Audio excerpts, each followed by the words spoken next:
उत्तर प्रदेश की राजनीति में बीते 3 दशक में अगर किसी एक मुस्लिम नेता ने अपनी सबसे मजबूत पहचान बनाई तो वो है आजम खान।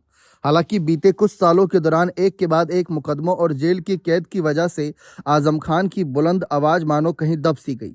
आजम कब बाहर आएंगे और अगर बाहर आएंगे तब भी वो फिर से उतने ही मजबूत होंगे या नहीं, ये बड़ा सवाल है। हालांकि इस सवाल के बीच एक और सवाल है कि क्या समाजवादी पार्टी आजम खान का विकल्प तलाश चुकी है।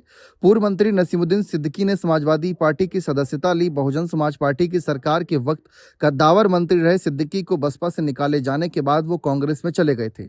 लंबे समय तक कांग्रेस में रहने के बाद उन्होंने कुछ दिन पहले ही पार्टी से इस्तीफा दिया और रविवार को सपा ज्वाइन भी कर ली।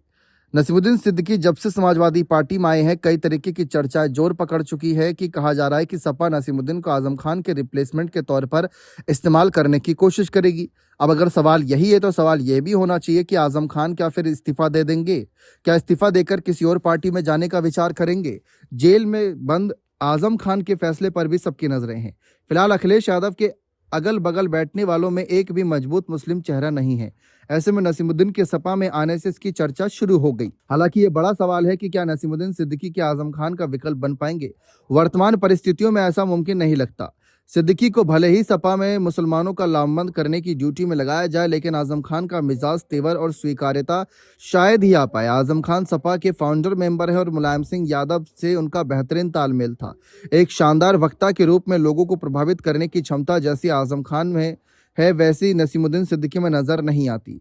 बसपा में सत्ता का अद्भुत स्वाद चख चुके नसीमुद्दीन सिद्दीकी विवादों के बीच बसपा से निकाले गए थे।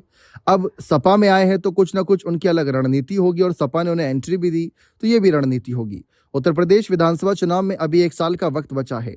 ओवैसी की पार्टी ने 403 में से आधी सीटों पर प्रत्याशी उतारने की घोषणा कर दी।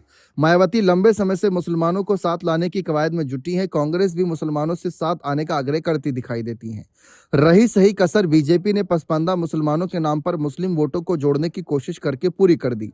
ऐसे में सपा को पता है कि अगर थोड़ी सी भी चूक हुई तो 18 से 20% मुस्लिम वोटों में बिखराव हो सकता है। अगर ऐसा हुआ तो किसी को फायदा या हो ना हो, सपा को नुकसान जरूर होगा। फिलहाल आजम खान पर नजर है कि सिद्दीकी के शामिल होने के बाद आजम खान की क्या वही स्वीकार्यता रहेगी, उनका कद घटेगा। मुहिबुल्लाह नदवी की एंट्री के बाद भी, उनके जीतने के बाद भी चर्चा यही थी। जो बयानबाजी हुई थी वह आप सबने देखी थी। फिलहाल नजर बनी हुई है आजम खान पर। बने रहें चैनल के साथ। बहुत बहुत शुक्रिया।